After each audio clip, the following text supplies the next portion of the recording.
simbolismo da propaganda, ou melhor, o que está nas entrelinhas dela. Eu falei: Deus, eu não estou entendendo é nada. Ele falou: preste atenção. E ali eu comecei a entender, e Deus começou a mostrar para mim que o simbolismo daquela propaganda era a chave do negócio. Em que sentido? Deus falou para mim: a gente vê segundo o que está dentro de nós. Eu falei: meu Deus do céu. Aí ali começou a chuva de ministração do Espírito de Deus. A gente vê segundo o que está dentro de nós. E essa afirmação, ela foi tão impactante em mim, que eu prestei atenção e falei assim: de fato, isso é determinante para nós avaliarmos a nossa vida. A gente vê segundo o que está dentro de nós. Você já parou para pensar? Que talvez o modo como você vê as coisas, a forma como você está levando a sua vida, é fruto do que está dentro de você? Você já parou para perceber isso? Que talvez a vida do jeito como ela está, os desdobramentos dela, é decorrente da sua visão, é decorrente daquilo que está dentro de você. E logo em seguida o Espírito soprou ao meu ouvido uma passagem bíblica que está descrita lá no Evangelho de Mateus. A lâmpada do corpo é o olho. Se o olho é sadio, o corpo inteiro fica iluminado. Se o olho está doente, o corpo inteiro fica na escuridão. Assim, se a luz que existe em você é escuridão, como será grande a escuridão? Ali eu percebi, se as janelas da minha alma estivessem submersas nas trevas, talvez eu não me atentaria para aquele comercial e não seria ministrado profundamente por Deus numa propaganda dita mundana. Eu tenho certeza que se você se deparar com uma propaganda de cerveja, você já vai falar assim: misericórdia, sangue de Jesus, é vício, é coisa do diabo. Mas, meu irmão, eu estou falando para você que Deus fala das múltiplas formas, e dentro daquela propaganda Ele falou: ei, ó, a gente vê segundo o que está dentro de nós. Aquele ambiente estava como para aquele camarada? Antes dele não ser tomado por aquela bebida, estava tudo ranzinza, estava tudo descolorido. Mas aí a propaganda diz que mostrou que ele tomou, né? E aí transformou, e Deus falou comigo: preste bem atenção, a gente vê segundo o que está dentro de nós. E nós, como seres humanos, conscientes ou inconscientes, temos na vida um valor fundamental, ou seja, algo que define toda a nossa forma de viver, toda a nossa forma de ser, e é justamente sobre isso que eu quero abordar nesta noite. Como eu já disse, né, anteriormente, há aqueles e aquelas que preferem experimentar da alegria momentânea, que já fizeram a sua escolha, que estão no bar, estão bebendo. Vocês estão aqui dentro da casa do Senhor, vocês estão aqui para receber o vinho que Deus pode proporcionar. Mas não cabe a mim também julgar aqueles que estão lá fora. Percebe? Não cabe a mim julgar aqueles que fizeram uma outra escolha. Se eles estão lá, eles são alvos da missão. E a gente, como cristão e cristã, a gente tem que andar em direção deles. Mas não cabe a mim julgar quem está lá fora, se está num bar e se está querendo experimentar, ficar na superficialidade e ficar experimentando da alegria momentânea. Mas hoje, à luz da palavra do Evangelho que nós acabamos de escutar, eu convido você que talvez saiu do seu trabalho e veio direto para a igreja, ou que deixou os seus afazeres em casa e veio para cá, para um culto de oração e intercessão, a experimentar e a entender, e aí que está a chave do negócio, qual é a verdadeira alegria. Alegria que é duradoura e que aqueles e aquelas que a experimentam estarão dispostos e dispostas a enfrentar, assim, qualquer adversidade que a vida proporcionar. Isso só se você estiver transbordando do bom vinho de Deus. Aí, pode o mundo estar desabando, você sabe que tem uma coluna de fogo na sua frente, por isso nada te abala, por isso que você enfrenta as adversidades. É por isso que quando vem o sopro, o vendaval, você mantém firme. Por quê? Você está firmado em uma pessoa. Você está firmado em Deus. Diferente dos outros. Mas como eu disse, não cabe a mim julgá-los, né? Dito isto, a reflexão desta noite, meu irmão e minha irmã, está intitulada da seguinte forma: alegria. A novidade de Deus para as nossas vidas. Amém? Então eu quero que você preste bem atenção no que o Espírito comunica esta noite à igreja. Bom, para a gente entender, né, como toda boa pregação, ela tem um exórdio, ela tem uma explicação, e agora a gente vai entrar justamente nisso, na explicação do texto bíblico. Então, quando nós olhamos para o Evangelho de Marcos, quando nós olhamos para o Evangelho de Mateus, né? A primeira aparição pública de Jesus é como? Jesus, o Messias, conclama ao povo a adesão ao projeto do reino de Deus. Aí quando a gente olha para Lucas, a gente vê Jesus anunciando o quê? A boas novas aos pobres. Diferentemente no Evangelho de João. O Evangelho de João, ele apresenta Jesus sinalizando o seu primeiro sinal num casamento, lá na aldeia de Caná da Galileia, longe do templo de Jerusalém. Aí já tem uma coisinha, peraí, isso a gente vai aprender bastante, sabe o que é? É ler o texto bíblico e questionar o texto bíblico. Questionar o texto bíblico no bom sentido, tá? Não me entenda mal. Por que Jesus vai manifestar o seu primeiro sinal longe do templo? Tá vendo? Já é uma pergunta. Porque quando a gente começa a questionar o texto bíblico, sabe o que a gente faz? A gente sai da superficialidade. A gente para de ficar andando e nadando em águas rasas. A gente começa a aprofundar. Então aí já vem a primeira pergunta, mas espera aí, por que o milagre de Jesus, o primeiro sinal de Jesus, foi lá numa aldeia de Caná da Galileia, longe do templo de Jerusalém? Por quê? Aí já tem uma primeira perguntinha que vocês já podem ir trabalhando na cabeça de vocês. Bom, agora veja bem, perceba que este episódio que nós estamos tratando nessa noite, ele é um episódio recheado de simbolismo. Acontece que antes da aparição do templo, e aí a gente vem essa resposta para essa pergunta, antes da aparição de Jesus, né, como verdadeiro templo, o milagre ele é realizado lá, porque o templo lá em Jerusalém já não estava mais cumprindo a sua função. O templo de Jerusalém, ele estava favorecendo mais o quê? Estava favorecendo mais os cambistas, mais os negociadores da época. O templo de Jerusalém tinha perdido totalmente a sua função. O templo de Jerusalém tinha abafado a antiga aliança. E aí Jesus ressurge como verdadeiro templo e vai manifestar o poder de Deus em um outro lugar. Aí a gente já tira uma lição.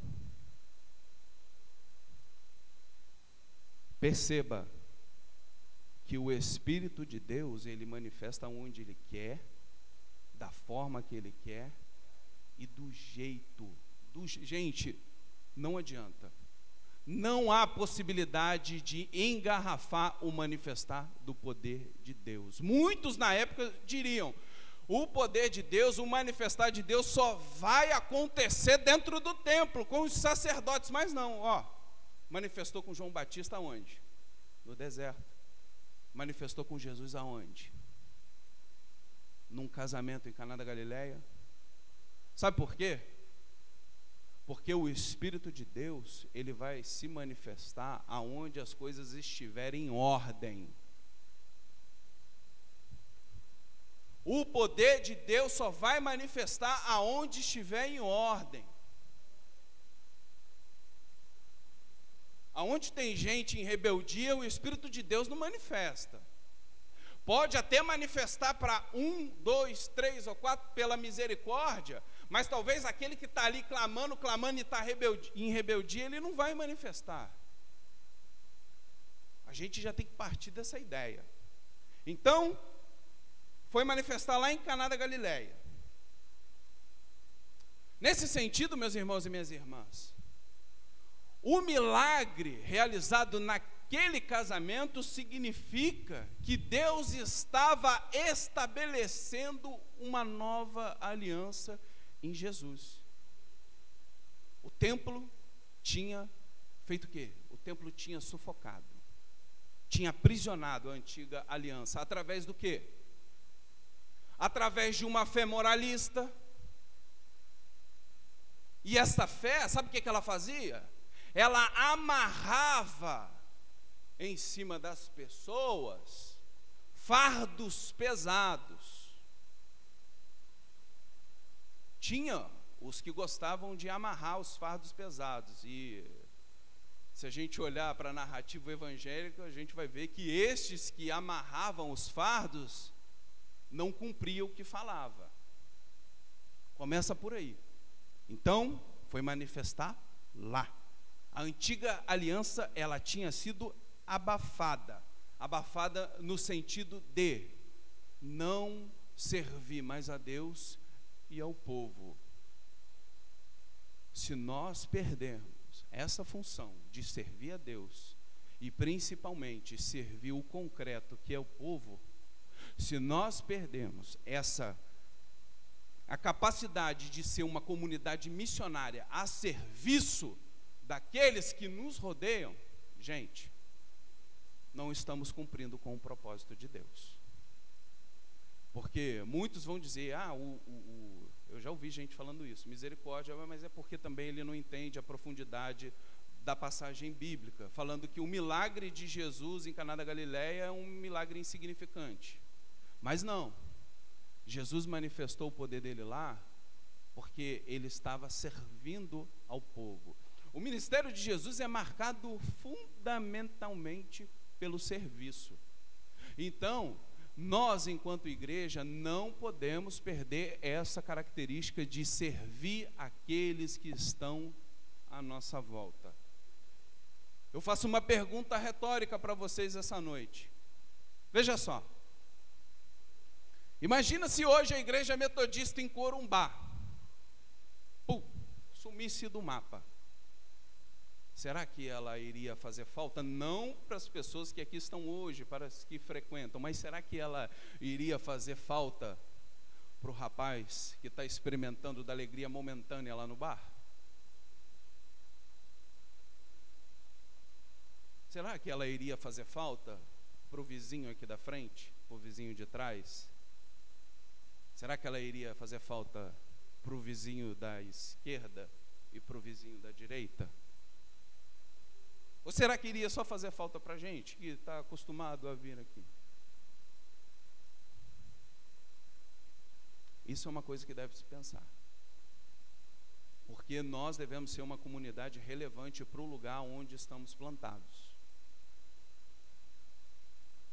As pessoas mesmo, sem participar, eles têm que passar aqui e falar: ali acontece alguma coisa que é diferente. Ali acontece algo que é sobrenatural. Porque não vai ser o pastor Romário que vai trazer gente para a igreja. E também não pense que eu vou jogar o fardo, né, sobre vocês. Quem vai acrescentar na vida desta igreja aqui é o Espírito de Deus. Mas nós devemos cumprir com a nossa responsabilidade. Existem algumas exigências que nós devemos observar. E a primeira delas é o bom testemunho. É ser transmissores da esperança. Ainda mais nos tempos de dificuldade. As pessoas têm que passar e têm que enxergar em nós a imagem do Senhor sendo refletida. Em saber de que, mesmo eu não estando congregando naquela comunidade, eu sei que eu posso chegar naquele irmão, eu posso chegar naquela irmã, que ela vai ter uma palavra de conforto, porque ela ou ele é um servo ou é uma serva de Deus. Então, meu irmão, minha irmã, já começa por aí. A gente não pode sufocar a aliança que Deus estabeleceu. Aliança de amor, aliança de serviço. A gente não pode vir só de maneira corriqueira à igreja, mas a gente tem que estar sempre pronto, disposto e disposta a servir o outro, assim como Jesus serviu. E tendo este entendimento, fica fácil compreender, né, aquela passagem bíblica lá no Evangelho de Marcos, que diz assim: ninguém coloca vinho novo. Olha só.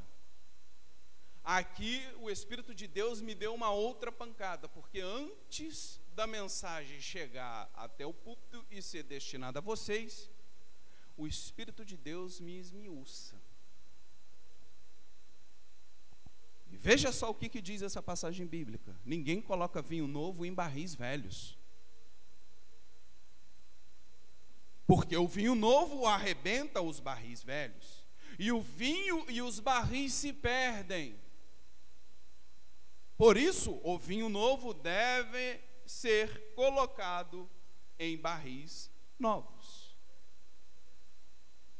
A água que Jesus aqui transformara em vinho, e os barris velhos que devem ser trocados por novos, para receber a novidade de Deus, segue na mesma lógica. Tá? Segue na mesma lógica. Isso significa que Jesus não veio reparar nada. Jesus não veio reformar nada. Muitos se enganam que Jesus veio reformar ou Jesus veio reparar. Pelo contrário, essas passagens têm uma conotação de mudança radical. Mudança radical, de transformação total, pois só assim será possível receber aquilo que Deus tem para oferecer. Gente, eu não estou falando de idade, eu estou falando de disposição. Estou falando de disposição para o novo de Deus.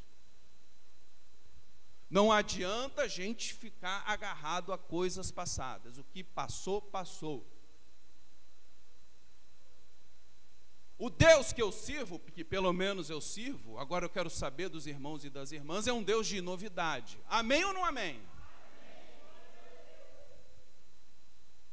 Então, o Deus que nós servimos é um Deus de novidade. E a cada ciclo, Ele gera o novo, Ele faz o novo. Então, a palavra de Deus para a gente nessa noite é mudança radical. Aquilo que ficou, vou usar uma fala que a minha mãe sempre diz para mim: águas passadas, meu filho, não move moinhos. Bola para frente, cabeça erguida, e vamos prosseguir, que Deus vai nos sustentar, que Deus vai nos ajudar. Então é nesse sentido. O que Deus está propondo para a igreja metodista em Corumbá neste tempo é uma mudança radical. Volto a frisar, não estou falando de idade, eu estou falando de disponibilidade. Se você estiver disponível, ninguém vai soltar a mão de ninguém. Vamos caminhar até as últimas consequências. Mas você é livre para tomar as suas escolhas. A proposta de Deus para esse tempo é uma mudança radical. Se você está disposto, se você está disposta de receber o novo de Deus, vamos embora. Se não tiver, meu irmão e minha irmã, vamos prosseguir.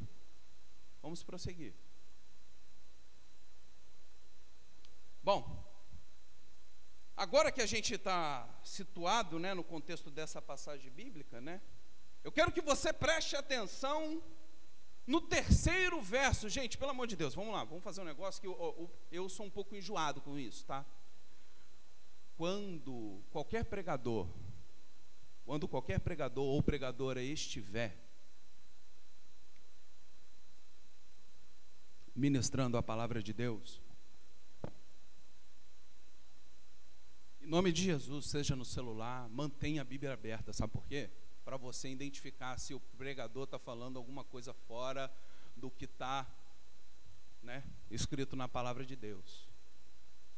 Essa era uma característica da igreja em Bereia, uma igreja que estava aberta ao novo, e mais para frente eu vou pregar sobre ela. Uma igreja fantástica, está lá descrita lá no Segundo Testamento, né, que é uma igreja que ela estava disposta para receber o novo. E chegava as pessoas e ia lá e falava: esse daqui é o novo de Deus, isso e aquilo. E o cara estava lá falando e eles estavam assim, ó. Peraí. Ela conferia nas Sagradas Escrituras para ver se aquilo que o pregador e a pregadora falava estava, sabe, em sinergia. Então, acompanhe, né? Vamos lá. A gente agora que está situado no contexto dessa passagem bíblica, vamos lá, presta atenção no terceiro verso dessa perícope. A perícope é esse pedaço aí de texto, né, que a gente está meditando. Tendo acabado o vinho, a mãe de Jesus lhe disse: eles não têm mais vinho. E tendo acabado o vinho, a mãe de Jesus lhe disse: eles não têm mais vinho. Comumente, meu irmão e minha irmã, o verso que precede esse que acabamos de ouvir é o que damos mais atenção, né? E Jesus disse, porque eu acho que tem alguns irmãos e irmãs que quando vai ler esse texto parece que enxerga a fala de Jesus, projeta, né, a fala de Jesus assim: mulher, o que eu tenho contigo? Ainda não é chegada a minha hora. Parece que usa, né, um tom assim grosseiro com a mãe, né? Mas essa construção do nosso imaginário, né, foi coisa que nos ensinaram, tá? Pode ser até um preconceito mesmo contra a figura de Maria que os protestantes têm, né?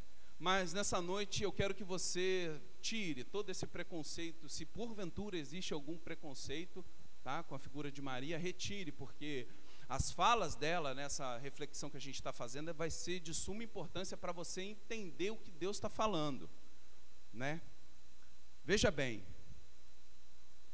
tendo acabado o vinho, a mãe de Jesus lhe disse: eles não têm mais vinho. Eles não têm mais vinho. Com base na fala de Maria, agora eu volto a fazer algumas perguntas para vocês. Quais as áreas da sua vida que estão insuficientes? Quais as áreas da sua vida que estão escassas? O que falta para a sua vida prosseguir num ritmo de festa? Qual a área da sua vida que está seca, que falta alegria? Traga a sua memória. Traga a sua memória. A minha não está, louvado seja Deus. A minha está. Como eu disse no culto de acolhida à família pastoral, eu estou precisando de restauração na área da saúde. Minha mãe está passando por um momento de enfermidade, né? Tive que deixar ela em Campos dos Goytacazes para atender a missão do Senhor aqui em Corumbá. A minha área está escassa nesse sentido. Estou precisando de uma restauração na área da saúde. Qual a área da sua vida que está assim necessitando da alegria de Deus ser derramada sobre ela? Qual? Traga a memória, porque esta noite é noite em que o nosso Deus vai restaurar. Você tem que ter fé nesse sentido. Começa por você, começa a trazer a sua memória. Quais são as áreas que estão insuficientes? Quais são as áreas que estão escassas? Né? O que está faltando para a sua vida seguir no ritmo de festa, igual a festa em Caná da Galileia? Né? Enquanto eu preparava essa reflexão, Deus falava claramente comigo, tá? Diga à igreja metodista em Corumbá, o meu povo escolhido, e não tenho dúvida, né, que é principalmente vocês que aqui estão, mas também transmita essa novidade. Deus falava claramente comigo: é tempo daquele povo experimentar o bom vinho que só eu posso proporcionar. É tempo. Não deixe essa palavra escapar entre o vão dos seus dedos. Tome posse e creia que este é o tempo da Igreja Metodista em Corumbá experimentar do bom vinho que só o nosso Deus, que só o nosso Altíssimo pode proporcionar. O vinho, para vocês entenderem, o sinônimo do vinho é alegria. E Maria, com aquela sensibilidade dela aguçada, sensível às falas do filho, porque quando a gente olha para a dimensão do discipulado, a primeira discípula de Jesus foi Maria. Então por isso que eu falo, não vamos jogar a personagem Maria, né, rasgar ela e jogar fora da Bíblia, porque ela é de suma importância, ainda mais no viés do discipulado. Maria ali, ela com aquela sensibilidade, né, aguçada, ela percebe que é impossível continuar uma festa sem vinho. Ela se dá conta que é preciso de uma intervenção do filho dela, que ela já tinha por convicção que é filho de Deus, e ela confia nele. Por isso ela disse aos que estavam servindo: façam o que ele mandar. Olha a fé dessa mulher. Faça o que ele mandar, porque ela já sabia que dali ia sair alguma coisa. Ela já confiava. É como se ela estivesse trazendo a memória: o anjo me visitou aquela noite, o próprio Deus colocou a promessa para a humanidade no meu ventre. É poder dele, então eu sei que ele é capaz de fazer infinitamente mais. Aí ela pega e fala: ó, faça o que ele mandar. Aqui, se pararmos para pensar, né, veremos que a nossa vida, ela também não é diferente desse casamento. Deus me levou a pensar justamente nesse sentido. Meu servo, a sua vida também não é diferente desse casamento. Eu falei: ué, como assim? Porque eu sempre vou perguntando, na intenção de prosseguir no conhecimento. Ele falou: pois é, a sua vida pode ser considerada essa festa de casamento, né? Quem nunca passou por momentos profundamente alegres? Momentos de dar boa gargalhada, né? Aquela que assim, parece que revigora o espírito, aquele sorriso bonito. Eu estou vendo ali a irmã já. Quem nunca passou por momentos assim, né? Talvez esse momento se assemelhe com o tempo em que a festa estava regada a vinho, né? Mas quem nunca também passou por momentos constrangedores? Momentos de vergonha, momentos de dificuldade, né? E quando eu digo isso, eu me refiro às mais variadas esferas, tá? Dificuldade seja no casamento, seja no trabalho, seja na faculdade, na escola, no ministério, na família. Quem nunca passou por esses momentos de dificuldade, de momentos constrangedores, né? Talvez esse momento se assemelhe ao tempo em que a festa se viu temporariamente, né, sem o vinho. Porém, o Evangelho, meu irmão e minha irmã, que é comunicado nesta noite, revela um Deus que celebra a vida. Revela um Deus que não só está acima de todos, mas revela um Deus que caminha conosco nas alegrias. Emanuel. Um Deus que caminha conosco nas alegrias, mas também que caminha conosco nas dores. Isso é fundamental. Porque a gente, né, ou tem uns que têm uma facilidade maior para perceber Deus caminhando com a gente na dor, que aí começa a clamar mesmo e precisa da intervenção, e quando está na alegria, parece que não existe nem Deus. Mas aqui, seguindo o viés metodista, nós devemos seguir a linha do equilíbrio. É saber que no momento de alegria, Deus está contigo. Por isso, renda ações de graças. Louve ao Senhor no momento de alegria, porque Ele está ali contigo. No momento de dificuldade, que você pensa que nada vai dar certo, quando tudo sopra ao contrário, tenha certeza também, Ele está contigo. Então nós temos um Deus que caminha com a gente nas alegrias e que caminha com a gente na dor. É um Deus que está conosco em todos os momentos. E perceba, né, que a atitude fundamental de um discípulo e discípula de Jesus é permanecer junto do Pastor Romário. Não, é permanecer junto de Jesus. Até porque o discipulado, a gente faz discípulo, é para quem? É para o ministro de louvor? É para o pastor A, e B e C? Não. Discípulo a gente faz para Jesus. Então perceba que a atitude fundamental de um discípulo e discípula de Jesus é permanecer junto do Mestre. Junto do Mestre. É estar ao seu lado. É segui-lo. E mesmo sem compreender as circunstâncias, permanece junto. Pois é no caminhar que o nosso Deus vai se revelando. O nosso Deus não joga tudo, porque talvez nós não conseguiríamos suportar. Não tem uma passagem que ele fala isso para os discípulos? Calma aí, eu não posso revelar as coisas agora, talvez você não teria condições de suportar o que há de acontecer.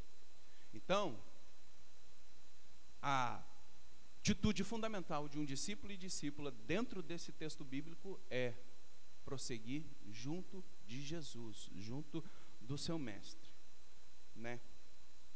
Por fim, eu peço que você olhe um instante, apenas um instante, para a sua realidade de vida hoje. Faça isso. Comece a trazer à sua memória a realidade da sua vida hoje, né? E agora eu peço para que você lembre da fala de Maria, né, direcionada a Jesus. Eles não têm mais vinho. Meu irmão e minha irmã, aquela mulher ela pede a intervenção para Jesus. Aquela mulher simboliza todos na época, isso lá em Israel e hoje, que esperam as realizações de Deus. Ela representa aqueles e aquelas que esperam o novo. Por isso, do pedido, eles não têm mais vinho. Traga a novidade, traga o novo. Olha a sensibilidade dessa mulher. Por isso que a gente não pode rasgar certos personagens bíblicos da Bíblia, porque são peças importantíssimas. Às vezes a gente cria um certo distanciamento, né? É lógico, respeitando os parâmetros, mas a gente acaba jogando alguns personagens bíblicos fora, que tem lições riquíssimas para a nossa vida. E a figura de Maria é uma delas. Sensibilidade 100%. Quando ela pede para Jesus intervir naquele momento, ela sabe: eu estou pedindo porque eu sei que Deus, que o Filho de Deus vai trazer o novo, vai restaurar a alegria naquele lugar. E Jesus, ao se inclinar à petição daquela mulher, olha só que interessante, e Jesus, ao se inclinar à petição daquela mulher, ele nos revela uma outra característica dele, uma característica fantástica. Ele se deixa tocar e comover pelo sofrimento dos outros. Quando você está constrangido, envergonhado por conta de alguma situação, quando você está passando por alguma dificuldade, recorra a Jesus. Não pense que o Deus que você serve é um Deus que está distante. Às vezes você está olhando para o céu, está olhando para um monte, e Ele está assim, ó, do seu lado. Eu não estou falando para você não fazer isso, mas o que eu estou dizendo é que nós servimos um Deus que caminha conosco. Eu estou dizendo para você que nós temos um Deus que está do seu lado aí agora. Enquanto essa mensagem ela está sendo anunciada, Deus ele está aí do seu lado. Ao mesmo tempo, os anjos estão invadindo a sua casa, está cuidando dos seus. A gente tem um Deus que zela por nós. Eu estou vendo aqui essa mesa com inúmeras fotografias, um caderno de oração, chaves de algumas residências, correto? Não fique pensando que Deus está distante de você não, meu irmão e minha irmã. Deus está do seu lado. Enquanto você está aqui clamando por um que não está aqui dentro, que é da sua família, Deus já está entrando em providência lá. No tempo dele as coisas irão acontecer. O problema é que a gente quer colocar o nosso tempo e estipular: Deus, para mim, se não acontecer daqui a um mês, não vale. Não, é no tempo de Deus, porque tem todo um processo. Porque quando Deus traz, Ele não traz na pegada de um fogo de palha, não. Ele traz para ficar permanente. E tenha na sua cabeça, tenha na mente, tenha no coração cravado isso. Só pelo fato de você estar servindo ao Senhor é promessa para a sua vida, consequentemente toda a sua casa. Toda a sua casa, sem distinção. Toda a sua casa servirá ao Senhor. É promessa de Deus para a sua vida isso. Tome posse.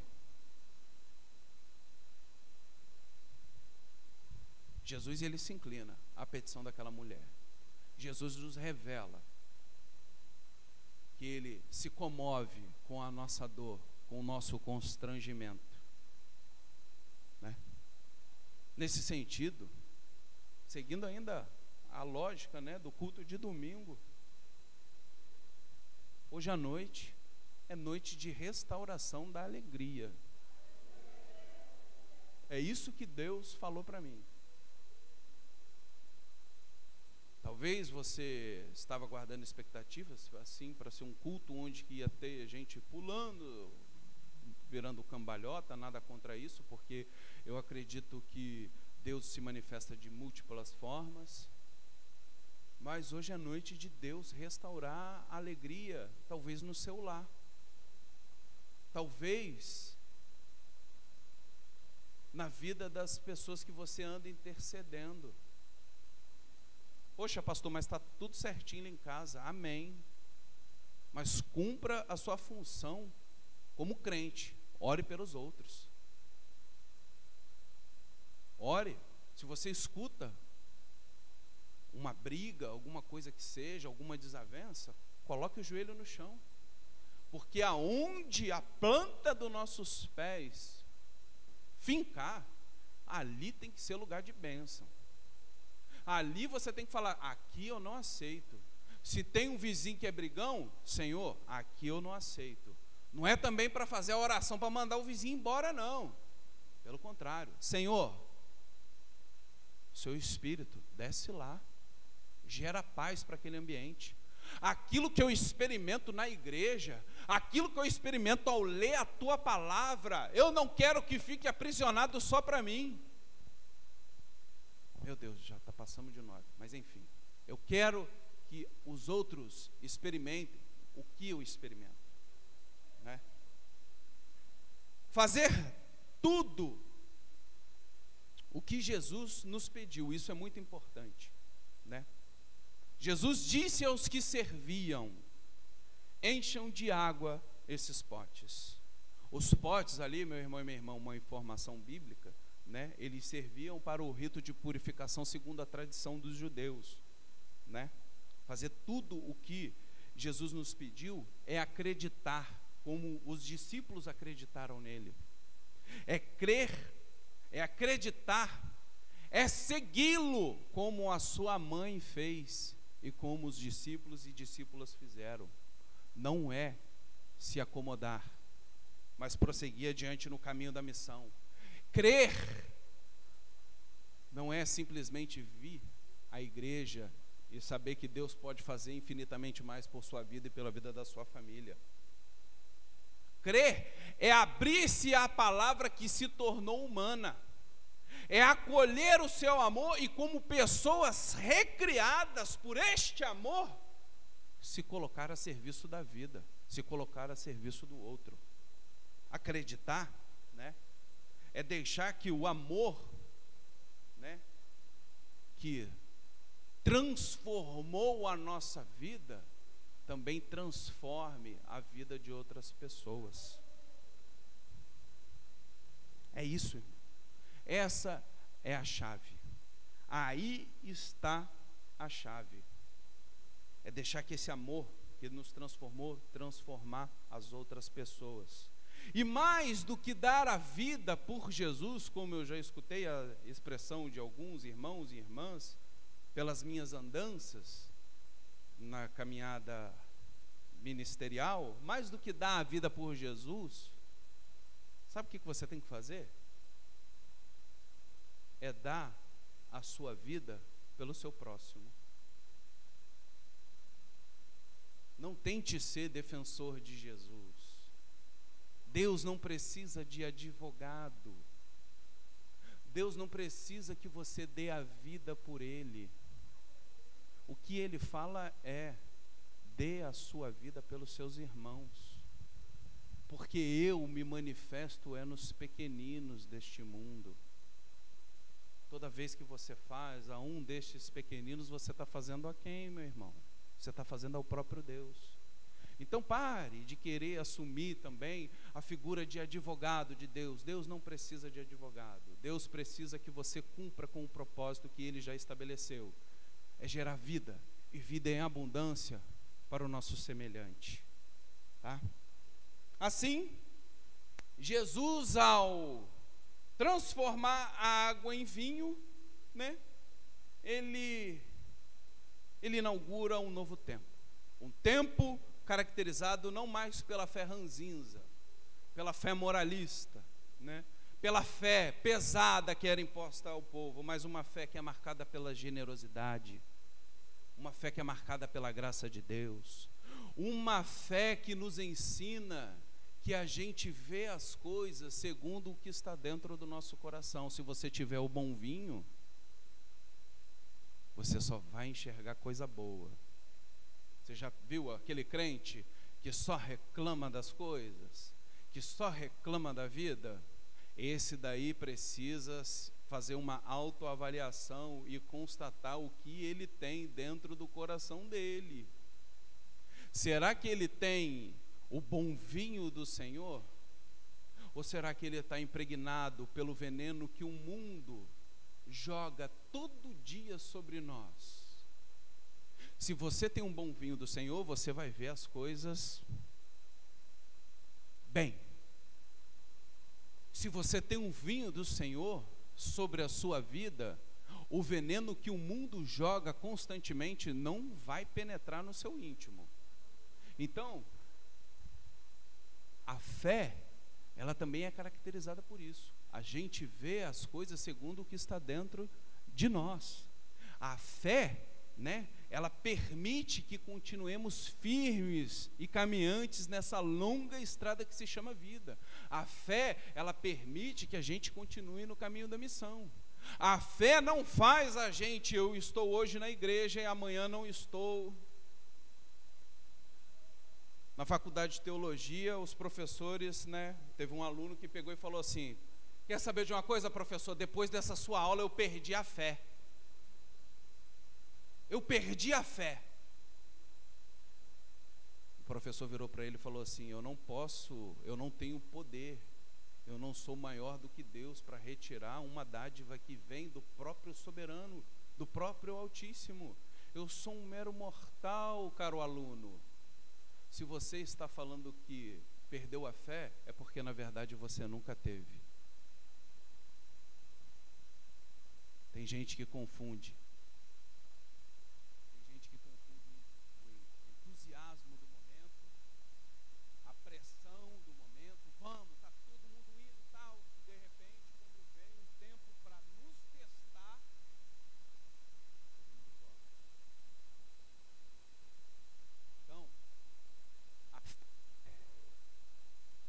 Caminhantes no caminho da missão, mesmo diante das adversidades. Essa é uma marca da fé que Jesus inaugura, né? Uma fé que foi transmitida por Jesus para nós é uma fé que traz vida e vida em abundância, sem distinção. Não é só para o arraial da Igreja Metodista e Corumbá, não. Se nós estamos experimentando prosperidade, e nós vamos experimentar muito mais, porque a promessa de Deus para este lugar, aonde nós estamos plantados, também tem que experimentar dessa prosperidade. Somos luz e sal neste mundo. Não aprisione para você as bênçãos de Deus. Se a sua despensa está cheia, louvado seja Deus, mas se você sabe que tem um irmão que não é da igreja e está passando por necessidade, ó, abra a despensa, vai lá, dá 5 quilos de arroz, dá 2 quilos de feijão, dá uma lata de óleo.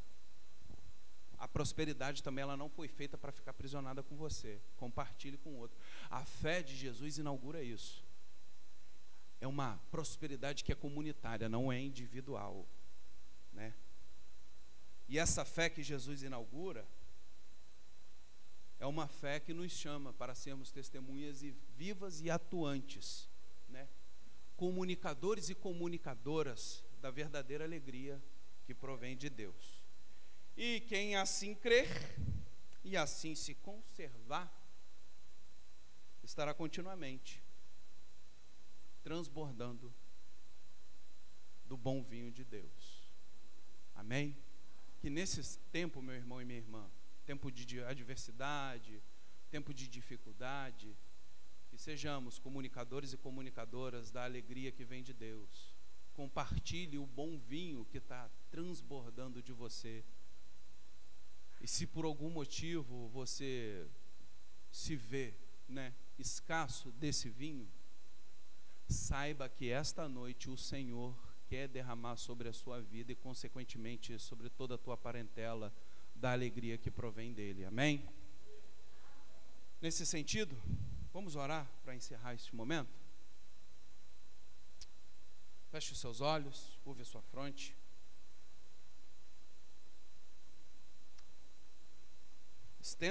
Aproveita e estenda a sua mão em direção aqui, a esta mesa, em direção ao livro de oração, às chaves que estão aqui, as fotografias. E clame neste momento, comece já a clamar. Comece já a clamar a Deus para que Ele restaure a alegria neste lugar. Não restaure somente a alegria na Igreja Metodista em Corumbá, mas restaure também a alegria nessas redondezas, em Nova Iguaçu, no Rio de Janeiro, no Brasil, são tantas pessoas que infelizmente não pode experimentar do que o Senhor pode proporcionar, mas nós cremos no poder da oração, nós cremos no poder da intercessão, que neste momento seja visitado cada lar de cada irmão e de cada irmã que aqui está, Senhor. Aqui perante o Senhor, no seu altar, ó Deus, está fotografias, ó Pai. Tem fotografias, tem chaves. Ó Deus do céu, tem um livro de oração, ó Deus, que Tu conhece o pedido de cada irmão e de cada irmã que aqui colocou, Senhor. Que neste momento Tu vem entrando com providência, ó Pai. Vem, Senhor, fazendo uma varredura, ó Pai, na área, ó Deus, na vida, Senhor, de cada um e de cada uma que aqui está, ó Pai, representando, ó Deus. Vai, Senhor, de acordo com cada necessidade, meu Pai. Eu não conheço o Senhor, mas Tu conheces, ó Pai, porque o Senhor é aquele que esquadrinha, ó Deus, o coração. O Senhor é aquele que esquadrinha toda a mente, ó Deus. Então vai neste momento, Deus da alegria. Porque ao escutarmos da Tua boa e perfeita vontade, nós nos colocamos prontamente diante de Ti, entendendo a necessidade, Senhor, de sermos transformados para que experimentemos a novidade do Teu reino, ó Deus. Por isso nós Te suplicamos, encha esta igreja com a Tua alegria, encha este bairro com a Tua alegria, alegria que é capaz de dissipar toda a tristeza, toda insegurança, ó Deus, existente em nós, alegria que vai colorir o nosso olhar, Senhor, alegria que vai definir, ó Pai, toda a nossa forma, todo o nosso jeito de viver neste mundo. Senhor, inclina o Seu olhar sobre nós, compadeça de Teu povo. Tantas são as adversidades que temos que enfrentar, que humildemente lhe confessamos, como a Tua serva compartilhou aqui no Teu altar, ó Deus, perante toda a comunidade.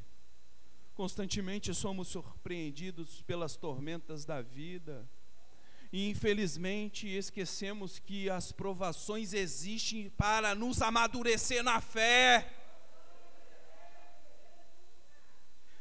Nos ensina a ter esse discernimento, ó Pai. Neste sentido, perdoa-nos se agimos como imaturos na fé. Não desejamos ser pessoas instáveis, pelo contrário, queremos ser firmes na Tua presença e em Tuas promessas. Fortifique os nossos pés nesta comunidade de fé. Sendo assim, traga constantemente em nossa memória que Tu és um Deus que caminha conosco em todos os momentos de nossa vida. E ajuda-nos a conservar um bom vinho que hoje Tu nos concede pela graça e pela misericórdia.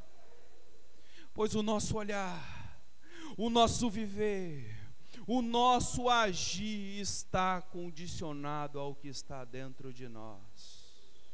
Por isso hoje nós professamos, ó Pai, professamos que o Senhor está dentro de nós, que a Tua alegria habita em nós. Assim cremos, assim declaramos, Tu és um Deus que habita em nós. Amém, amém e amém. Uma salva de palmas para o nosso Senhor. Glória a Deus. Bom, avançamos um pouco do horário, mas eu creio que eu tinha que comunicar o que o Espírito que queria que fosse dito a esta igreja essa noite, amém? Então, recebamos a bênção.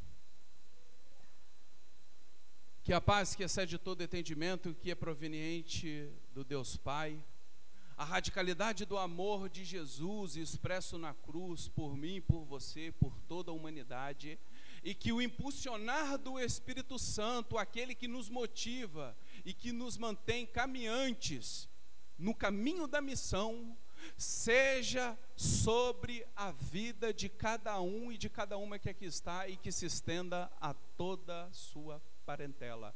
Assim nós pedimos em nome do Deus Pai, do Deus Filho e do Deus Espírito Santo. Amém, amém e amém. Vão em paz, meus irmãos e minhas irmãs.